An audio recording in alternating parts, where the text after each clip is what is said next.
Good afternoon. This is Inside Look. I'm Neil Mercado.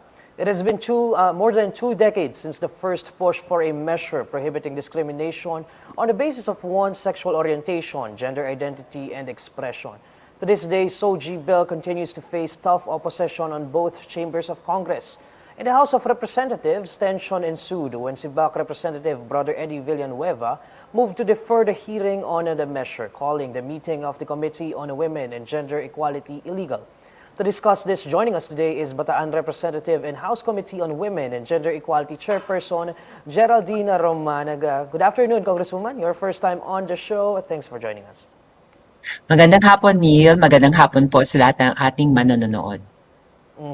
Congresswoman, I have a lot of questions here. During the meeting, Congressman Brother Eddie Villanueva called your meeting illegal because an anti-discrimination bill is already being discussed in another committee. And Congressman Villanueva called the hearing illegal and tantamount to forum shopping. What's your comment on this? Well, he's not in a position to declare our meeting legal or illegal. As far as I'm concerned, as a chairperson of the Committee on Women and Gender Equality, I already had the clearance to hold that meeting and to tackle the SOGIE Equality Bill. He was barking at the wrong tree, basically. If he has issues with regard to the deferment of the bill and issues on forum shopping, he has to talk to the Rules Committee and not to me. As far as I'm concerned, ako, ginagawa ko ang trabaho ko, nakaschedule yan at tinatalakay namin. In fact, there were 108 resource persons who found time from their busy schedules to join us, no? Whether in favor or against the SOGIE Equality Bill. So bigla na lang siya magbabarge in. Tapos sasabihin niya, kailangan defer niyo to. Well, hindi naman siya ang Diyos. Neil. I think one question here, Congresswoman, is nakapag-usap na po ba kayo ni Congressman Villanueva following this incident? Hindi pa naman. Hindi pa naman. And ako hindi naman niya akong kailangan kausapin. Ang kailangan kausapin niya ang rules. Hindi ako. Sa ganang akin, tinanggap ko siya bilang member ng Committee on Women and Gender Equality. Although I know they are not really women's rights nor gender equality advocates, no? Tinanggap ko in the spirit of democracy. Para wag lang masabi na we are trying to railroad any specific legislative measures in our committee, because this is how we work in Congress. We listen to both sides and we try to come up with a win-win situation wherein their ideas, their suggestions are included or reflected in the outcome of our deliberations, whenever possible, of course. Congresswoman, I think this is a good opportunity to explain to those watching what exactly is SOGIE bill and how does it differ from the anti-discrimination bills that we have in Congress right now? Because as you mentioned, this was the thing that was mentioned that was raised by Congressman Villanueva, that we already have an existing anti-discrimination bill pending in Congress right now. He's saying that it's more comprehensive. So just for the information of our viewers right now, what exactly is SOGIE bill and what are the differences between SOGIE bill and the anti-discrimination bills that we have right now? Okay, dalawa po ang ating anti-discrimination bills na file po sa Kongreso. Una, ang SOGIE Equality Bill o ang Anti-Discrimination Bill based on Sexual Orientation and Gender Identity and Expression. Ito po ngayon ay tinatalakay sa Committee on Women and Gender Equality. Pangalawa po, meron tayong tinatawag nating Comprehensive Anti-Discrimination Bill. Ito po ay anti-discrimination bill based on marami pong protected attributes such as sex, gender, age, civil status, physical appearance, health status, ethnicity, religion, and sexual orientation and gender identity and expression. Sa madalit salita, ito po ang mga possible motives kung saan po nagaganap ang pinagbabasihan ang diskriminasyon.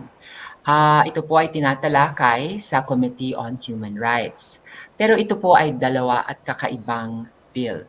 Yung isa po ay SOGIE specific, yung isa naman po is mas comprehensive. Now, ano mas matanda dun sa dalawang bill? Actually, ang SOGIE Equality Bill ay first filed in I think it was the year 2000 by then Mm-hmm, mm-hmm, Congresswoman Edna Rosales, no? mm-hmm, Ang comprehensive was only of recent date, I think 2 or 3 Congresses ago. Nevertheless, dalawa po yan, dalawa po ang, although similar ang kanilang package, not one and the same. And ang problema nga lang, Neil, is this. Pag nasa Committee on Women and Gender Equality kami, at tinatalakay namin ang SOGIE Equality Bill, ang mm-hmm, madalas sinasabi ng mga kumukontra sa SOGIE Equality Bill, naku, bakit meron pa kayong SOGIE Equality Bill? Eh, meron namang comprehensive anti-discrimination mm-hmm, bill sa mm-hmm, Committee on Human Rights. So pag pupunta naman ako dun sa Committee on Human Rights para subaybayan yung comprehensive anti-discrimination bill, the same people who convinced me to stop tackling the SOGIE Equality Bill in the Committee on Women and Gender Equality are the same ones who try to remove sexual orientation and gender identity mm-hmm, expression as a protected attribute. Kumbaga, okay sila na huwag mag-discriminate sa mga senior citizens because that constitutes discrimination based on age, or discrimination against our Aita brothers and sisters because that is discrimination based on ethnicity, or discrimination against our Muslim brothers because that's discrimination based on religion. Pero pag tinatanggal nila ang SOGIE or ang sexual orientation, gender identity and expression, like saying na okay mag-discriminate sa mga members of the LGBTQ plus community. Now, what do you call mm-hmm, that? That's a contradiction. That's quite ironic. That's happening in the Committee on Human Rights. That's selectively eliminating sexual orientation, gender identity and expression, and an entire collective of people with diverse SOGI.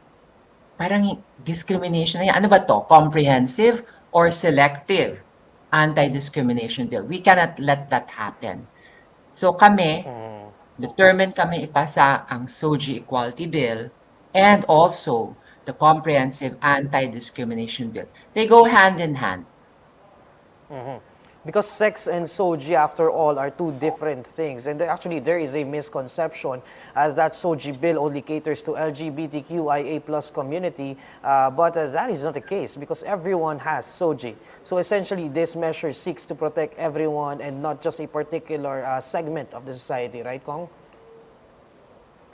Yes, you're correct, Neil. Everyone has sexual orientation and gender identity expression. Kung ikaw ay isang straight man at na-discriminate ka dahil straight ka, you can use the SOGI Equality Bill. But the fact of the matter is that most of the cases of discrimination happen against the LGBTQ plus Mm-hmm. community. Unfortunately, kasi silang nasa minority. Kasi sila yung kino-consider na kakaiba. Sila yung binabansagang immoral or sinful na hindi ko na panghihimasukan. What I'm really concerned about is yung kanilang protection under the law as Filipino citizens. Mm-hmm. So the question now, Congresswoman, is what happens moving forward, at least in your committee? So we had this initial discussion about this. I believe this was the first time that this was tackled under the Marcos administration. So what happens now? Are you going to continue holding hearings regarding this measure? Of course, we will hear both the oppositors and the supporters of this bill, as have always done in the halls of Congress. We are open-minded. We will try to discuss the different provisions in an intelligent and calm manner and with objectivity, of course. Hindi tayo magre-resort sa mga delaying tactics. Hindi tayo magre-resort sa drama. Hindi tayo magiging hubristic. We will be humble enough to listen to everyone. And of course, we will follow the rules established in Congress. Kailangan siguro Mm-hmm. merong konting paggalang. Kasi nga, ang nangyari ng isang araw, people were talking out of turn. They were raising their voices and they were defiant of the rules established within the committee. And I had to stand my ground. Kailangan naman tayo maging firm. Ano ito? Hayaan ko ang very clear demonstration of toxic masculinity and patriarchy in our committee? Hindi naman maari Mm-hmm. yun. You follow the rules just like everyone. not just because you are a leader of an influential group. You feel you are entitled to declare a meeting illegal or legal. Wala sa'yo yun. Hayaan mo ang Mhm. Rules Committee to do its work and you settle your issues with the Rules Committee. At wag mo naman kaming, you can't lord it over in our Mhm. committee. Hindi pa pwede yon. In the interest of our job as lawmakers, you cannot just disrupt Mhm. a committee hearing. That's not how we work. Congresswoman, do you see this as a matter of rules, or do you see this as a matter of their stand regarding this measure? Well, when it comes to the rules, I think we're not violating any rules. Otherwise, the Rules Committee would have spotted such violation, you know? Ano ba to? Are you questioning the capability of members of the Rules Committee and our Majority Leader Manix Dalipe? Hindi naman ganun. Para are you Mhm. questioning the wisdom of the House leadership? Well, you settle your issues with the Rules Committee. Now, does it have something to do with your stand? Well, definitely. Definitely. I can see that. And I understand that. I mean, it's really not no surprise to me. But to go to the lengths of declaring a meeting illegal, I mean, it's not in your power to declare the meeting Mhm. illegal. We are at the House of Representatives. How could we possibly conduct an illegal meeting there? This is a slap on the face of the dignity of the duly elected representatives that constitute the House of Representatives. Ano kami illegal? Mhm. Congresswoman, this measure has been pushed for so long. As you mentioned, the first version of this SOGIE bill was filed as early as 2000. So it's been 2 decades since since the fight for this to become a law. What seems to be the problem in your eyes, Congresswoman? Why can't we have this measure passed? Bakit hindi? Sapagkat meron pa ring mga pananaw sa mundo. Tinatanong ko nga rin sarili ko, bakit nga ba nung Middle Ages, Mhm. people actually felt justified pag binaburn at the stake ang mga LGBT o nung Victorian age. They felt justified in imprisoning members of the LGBT community. But the world iwan tayo, hindi. Hindi. Alam mo, ang magandang nangyayari sa panahong ito, it's been 23 years to be exact, no, that we have been talking about the SOGIE Mhm. Equality Mhm. Bill and anti-discrimination. Well, this period of time, this long period of time, has served to open the eyes of the people, to inform the people, to heighten awareness of the need to have an anti-discrimination law. And this period of time has also shed light on what the bill is and what it is not. Kaya yung mga pinapakalat na mga kasinungalingan tungkol sa bill na sinasabi ito daw ay same-sex marriage. Well, alam na naming legislators na hindi po ito same-sex marriage. This is not even a gender recognition law because We seem to have some technical difficulty right now. Congresswoman Roman, we'll just take a quick break. More of our discussion on SOGI bill when we return. Please stay with us.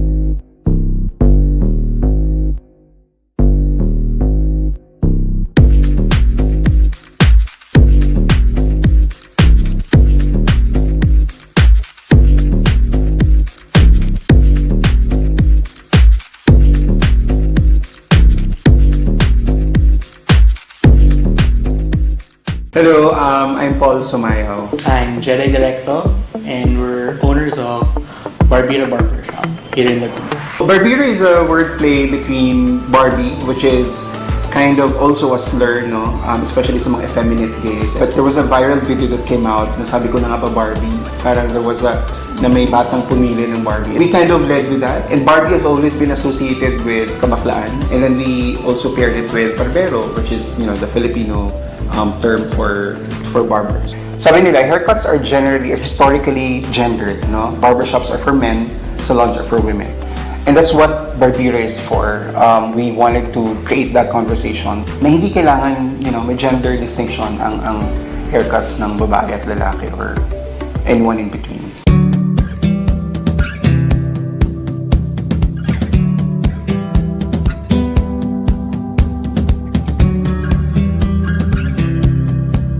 Coming from personal experience, would take two brothers to the barber shop. Kahit out and proud ako nun sa Camarines Store, I was young, I was in my teens. Still, it's uncomfortable because parang they would look at me. I had to sort of scale down the way I look, imbes na I would go for the floral prints. Pag pupunta kami sa barbero ng kapambahayan, maluwag na basketball shorts. So I would borrow from uncles or cousins. That level of discomfort pa lang without even someone initiating it is really, kind of a horrific experience na parang nagagaling sa loob. It's really more trying to act, boyish, diba? Kasi parang that's how you want to get treated normally, diba? Parang I was always conscious of, not trying to be too effeminate. Nung bata ako, conscious ako doon kasi parang may uncles, may titas would always call me out on that. Diba? Kasi parang dapat lalaki ganito.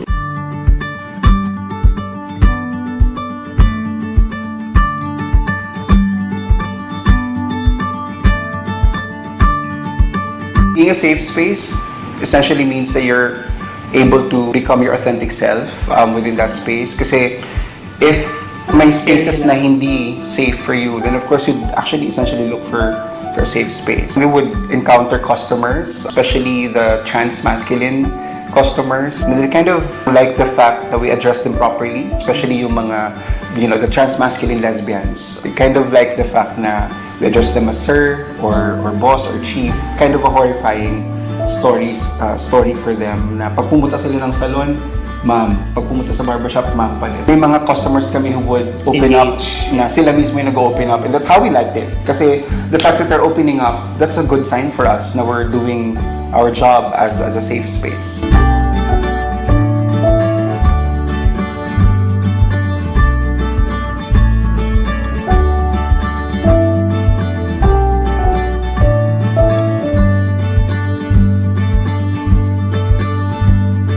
Yung training talaga pinaka tumatak sa isip ko doon yung parang discrimination. Lahat ng nakakasalumuha mo, hindi mo pala alam yung tunay na gender, ganun. Diba parang respect mo lang.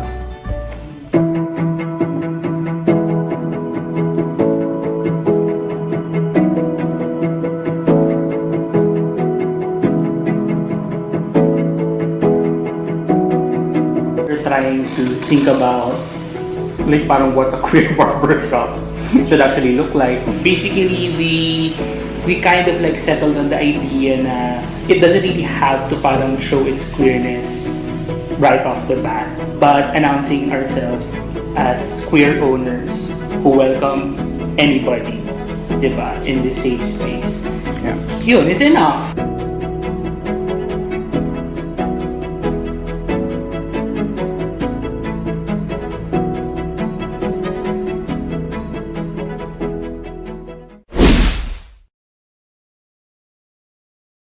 You're watching Inside Look. Our discussion on SOGIE bill continues. With us today is Bataan Representative and House Committee on Women and Gender Equality Chairperson Geraldine Roman. Congresswoman, napag-usapan natin kanina that this measure was first filed 2 decades ago.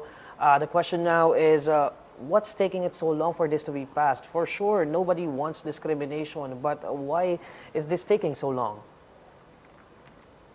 Sabi ko nga kanina, kahit napakahabang panahon, kahit papano umusad din naman ang ating lipunan.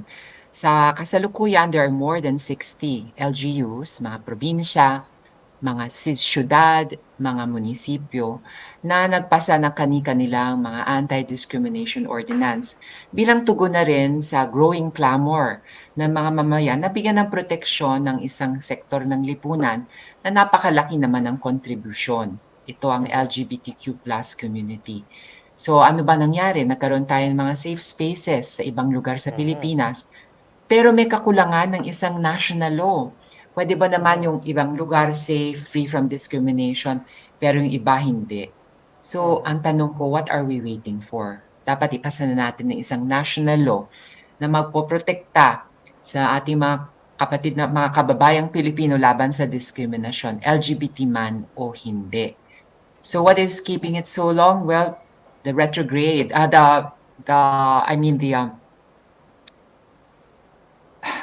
close-mindedness, ultra-conservatism, and this really absurd argument that we have to base our laws on a particular religious book or a holy book, when in fact we have the Constitution, and should be the only basis for our laws. Because the Constitution is the only thing we have in common among all Filipinos, regardless of our personal circumstances, that includes religion.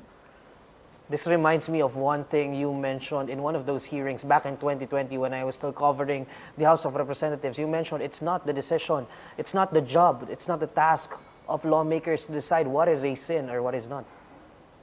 That's right. Hindi naman talaga eh. You know, even sa loob nga ng, I'm a Catholic, you just cannot judge a person to be sinful. It takes more than that. There are personal circumstances, and really deciding whether or not it's a sin. The conscience of the person has to be taken into consideration. But nevertheless, that kind of discussion is out of place in Congress. It's really not our job to determine what is a sin or not. What what we have to do in Congress is to protect all Filipinos. And there is a group of Filipinos who are subject to discrimination at the workplace, in learning institutions, in the delivery of government services, in public and commercial establishments, and there is no law that will actually protect them. Kahit na sabihin pa ng iba diyan, naku, meron na tayong enough laws, meron na tayong constitution, meron na tayong Bill of Rights, which are really stupid statements, because we all know, kami mga lawmakers, that the Constitution is not self-executory. Pag nagkaroon ng violation, nagkaroon ng discrimination, you will not find the type of penalty that has to be meted to the violator. In the Constitution, it needs enabling laws. In the first place, the Constitution does not define what constitutes discrimination. So, kailangan natin talaga ng mga batas. So, this simplistic view na hindi na kailangan kasi nandiyan ang Constitution, nandiyan na yung Bill of Rights, kailangan natin ng enabling laws. And this is our job in Congress. Congresswoman, as you know, a similar event happened in the Senate. Senate Majority Leader Joel Villanueva moved to have the SOGIE bill there sent to the Rules Committee. It's a move that critics have called a delaying tactic. So how do you interpret these moves happening at the same time in the Senate and in the House? And what does it say about the direction this measure is headed? Well, the reason cited by Senator Joel Villanueva is that hindi pa nagkakaroon ng pagkakataon yung mga church groups na mapakinggan sa komite, no? Sa aking pagkakalam, pinakinggan din naman ni Senator Risa. Okay, sabihin natin hindi naging sapat yung panahon na ginugol ni Senator Risa ng Committee ng Women and Gender Equality sa Senado upang dinggin yung mga church groups. Okay, that I can understand, because as I said, this is how we work. We listen to both sides. Now, what really baffles me is bakit kailangan sa Committee on Rules when traditionally the SOGIE Equality Bill has always been handled in the Committee on Women and Gender Equality. Sa aking pagkakalam, ang Committee on Rules talaga, it just handles, I don't know, the rules of the upper chamber, as well as the scheduling, the prioritization. But as far as I know, hindi pa naman sila nag-handle ng mga specific bills, especially this one na traditionally and historically ay hinahandle sa Committee on Women and Gender Equality. Now, how do I view this? It's really hard to read the senator's intentions, and I'm not about to. But nais ko lang panghawakan ang sinabi ni Speaker Pro Tempore, Lauren Legarda, that the intention is not to archive the bill or let it languish in the Senate. There will be discussions, and I look forward, because naniniwala naman ako sa kakayahan ng ating mga senador, ni Senator Joel included, na mag-engage sa isang intelligent debate. So there should be no reason for us to employ delaying tactics. Pag ikaw ay senador ng Republika, the assumption is that when you want to defend your ideas in an intelligent manner, you can do it through calm debate sa loob ng mga komite, pati na rin sa plenaryo. At umaasa ako na rasunable naman ang ating mga senador. In fact, alam ko, 19 out of 24 have signed yung bill na final ni Senator Risa Ontiveros. At naniniwala naman ako na may palabra de honor naman ang ating mga senador. So nananawagan na rin ako, sinasamantala ko itong pagkakataong ito. Umaasa po kami sa inyo, mga mahal naming senador. Ako na isang representante na rin, representative dito sa lower chamber, ay umaasa rin that you will give the SOGIE Equality Bill its fair share of time, no, in the committee as well as in the plenary. Pag-usapan natin. Diyan naman tayo, and I think the Senate should be the beacon of free speech. Di po ba? We don't have to imply delaying tactics, which in my opinion is very, which are, unbecoming of our senators. Some are saying that we don't discriminate against the LGBTQIA plus community, but the same people would say that a SOGIE bill is not needed. As I mentioned earlier, I covered one of the hearings back in 2020, and I distinctly remember the AFP in its position paper saying that respecting the rights of the LGBTQIA plus community need not to sacrifice the rights of the majority. So what does this say about where the Philippines is at right now in terms of our relationship with the LGBTQIA plus community? Is this acceptance or just mere tolerance? Because these are two very different things. Well, ito masasabi ko, I've really had enough. Nakakasawa ng pakinggan ng mga tao. Nasabihin nila, naku, mahal namin ng mga LGBT, ginagalang namin sila. Meron pa nga ako mga kaibigan na LGBT. And yet, these same people are not willing or they simply refuse to recognize our legal rights or even recognize our very existence. They want to pretend na lahat ng tao ay straight at dapat straight. Well, the reality of the matter is whether you like it or not. Kahit several generations from now, there will be LGBTQ plus people. We will walk amongst you. And the time may come, magkakaroon din kayo ng mga anak na LGBT. And you will understand firsthand what discrimination is. And you will have this realization na, my God, ayoko ng ganito para sa anak ko. And you will finally agree na kinakailangan natin ng isang SOGIE Equality Bill. So really, for me, it constitutes hypocrisy eh. Magpakatotoo na lang tayo. If you really feel like kaming mga LGBT, we do not deserve our rights.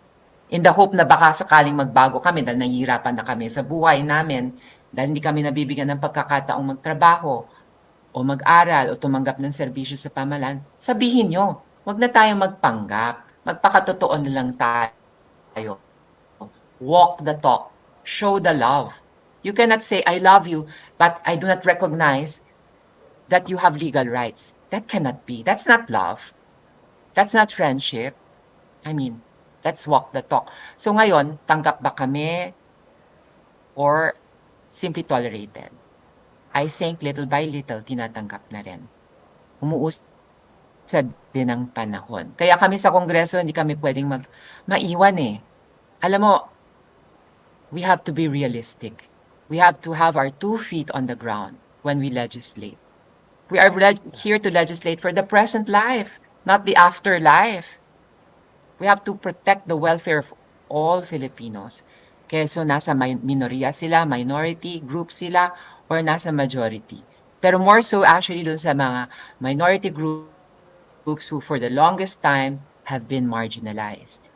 At ito rin naman sasabi ko, when you recognize the rights of the LGBT community, hindi naman mababawasan ang inyong rights. Ang human rights po, mga kaibigan, ay hindi naman po parang pie.